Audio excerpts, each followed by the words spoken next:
کہ government change ہونے کے بعد کیسز کی تقدیر کا فیصلہ بھی ہو جاتا ہے. ہم دیکھ رہے ہیں کہ جیسے گورنمنٹ چینج ہوئی ہے وہ نیب کے کیسز ہوں, اسلام آباد ہائی کورٹ کے کیسز ہوں, F I A special court کے کیسز ہوں, گورنمنٹ کو ریلیف ملنا شروع ہو گیا ہے. آپ سمجھتے ہیں کہ اس انصاف پر باقی سب لوگ بھی اسی طرح سے یقین کر لیں گے جس طرح سے اب نون لیگ یقین کر رہی ہے؟ نہ ان مقدموں پہ اور نہ ان سزاؤں پہ نون لیگ نے پہلے بلیو کیا تھا, اور پی ٹی آئی کہتی تھی سب سچے ہیں, اور وہ اب بھی کہیں گے سب جان بوجھ کے بری کیے گئے. لیکن حقائق یہ ہیں کہ مریم نواز کو نیب کے نئے قانون سے کوئی رعایت نہیں ملی.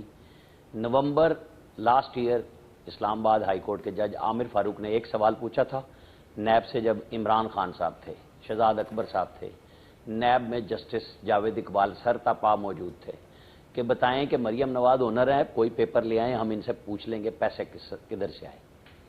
یہ جواب میں 10 مہینے گزار دیے, اور اونر وہی نکلے جو حسین نواز پہلے دن سے اونر تھے, اور وہ بری ہو گئی. اور ابھی اس ہفتے یا اگلے ہفتے فیصلہ آ جائے گا تو نواز شریف کی بریت کی راہ ہموار ہو جائے گی, کیونکہ نواز شریف کو سزا یہی دی گئی تھی کہ جی دیکھیں مریم کے پاس تو پیسے نہیں تھے, لہذا مالک وہ بنی تو پیچھے نواز شریف تھے.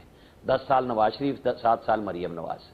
اب یہ کیس پہلے جو آج ٹیٹیوں والا کیس ہے شہزاد اکبر صاحب کا, میں دیکھ رہا تھا کہ کوئی ٹویٹ آ جائے, کیونکہ وہ بھی بڑے لوگوں کو تانے دیتے تھے, اور اب جب سے یہ حکومت آئی ہے وہ اسلام آباد ہائی کورٹ کے ایک آرڈر کے بعد اسلام آباد سے چلے گئے کہ میں 3 ہفتے بعد آؤں گا. دعوے کر کے گئے تھے کہ میں یہیں بیٹھا ملوں گا. اب ان کی ثاقب نثار صاحب کی جیسے ڈیم کے اوپر تصویریں آتی ہیں کہ جی وہ پیرا دے رہے ہیں, اسی طرح شہزاد اکبر کی تصویریں آتی ہیں سوشل میڈیا پہ, میم بنی ہوئی ہوتی ہیں کہ جناب بھاگ گئے اس پاکستان سے جب آپ تڑیاں لگایا کرتے تھے. تو میں ویٹ کر رہا ہوں کہ وہ اس کے اوپر کب کوئی تانے والا ٹویٹ دیتے ہیں, کیونکہ پاکستان سے تو وہ بھی بھاگ گئے. وہ کہتے تھے سلمان شہباز بھاگ گیا, اب یہ شہزاد اکبر بھاگ گئے, ابھی تو پرچہ ہی کوئی نہیں ہوا تھا اور یہ غائب ہو گئے. اور پھر وہ جو کیس بنا تھا, ابھی میں سن رہا تھا لاہور کے ہی رپورٹرز کو مختلف چینل پہ, وہ کہہ رہے ہیں کہ ایف آئی اے کا جو چلان تھا وہ شہباز شریف حکومت بننے سے پہلے کا جمع ہو گیا تھا, اور اس میں جتنے شہزاد اکبر نے الزامات لگائے تھے ان کی تصدیق ایف آئی اے نے کہی تھی کہ نہیں ہوئی. یاد ہوگا عمران خان صاحب کہتے تھے کہ جب ابھی خود بزدار حکومت موجود تھی اور خود عمران خان صاحب موجود تھے, اور وہ کہہ رہے تھے کہ جی وہ فلانا مر گیا, فلانا بھاگ گیا, پتہ نہیں کیا ہو رہا ہے ان کے اپنے دور حکومت میں. احد چیمہ شہباز شریف کے رائٹ ہینڈ مین تھے اور وہ وزیر اعلیٰ تھے, اور ان کو اٹھا لیا گیا تھا, اور نیب نے ایک پریس ریلیز جاری کی کہ یہ اربوں روپے کے مالک ہیں.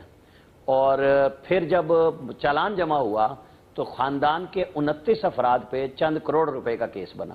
پریس ریلیز نیب اربوں روپے کی بنا چکا تھا. یہ ہمارے ہاں احتساب کا سسٹم ہے کہ بندہ دیکھ کے جیسے وہ کیا جاتا ہے کہ انہوں نے اس پہ کیا, احد چیمہ بچت ہو گئی, ضمانتوں پہ آ گئے, اور وہ اربوں روپے سامنے نہ آئے. احد جب گورنمنٹ کالج لاہور میں پڑھتا تھا, ان کا بھائی تب بھی امریکہ میں تھا. آپ اندازہ کر لیں یہاں پہ کوئی مزدور بھی اگر کرنے گیا نا امریکہ مزدوری اور گلف میں گیا تو انہوں نے پورے خاندانوں کو بنا دیا ہے. سروس میں تو یہ لوگ بعد میں آئے ہیں نا, میں اس وقت کی بتا رہا ہوں کیونکہ ہم نے تو پھر ساری ریسرچ کی ہے. اب ان کے اوپر تنقید ہونی ہے, وہ عدالتوں کو بھی نہیں چھوڑیں گے, وہ کسی کو نہیں چھوڑیں گے. بھائی احتساب میں جب نیب سے یہی کیس چلا, وہاں پہ ضمانتیں ہو گئی تو ایف آئی اے سے کہ یہ کیس چلا دیا, ڈبل جپرٹائز بھی تھا, سب کچھ تھا. کوئی اس طرف نہیں آئے گا, کیونکہ ہمارے ہاں تجزیے میں بھی مزہ لیا جاتا ہے کہ جی چونکہ حکومت چینج ہو گئی ہے, فلانے کو مزہ ہو گیا, فلانے کو فائدہ ہو گیا. ہر بندے کی رائے ہے, وہ دے ضرور دے, اپنی رائے دے, کسی کو روک ٹوک ہے ہی نہیں ہے.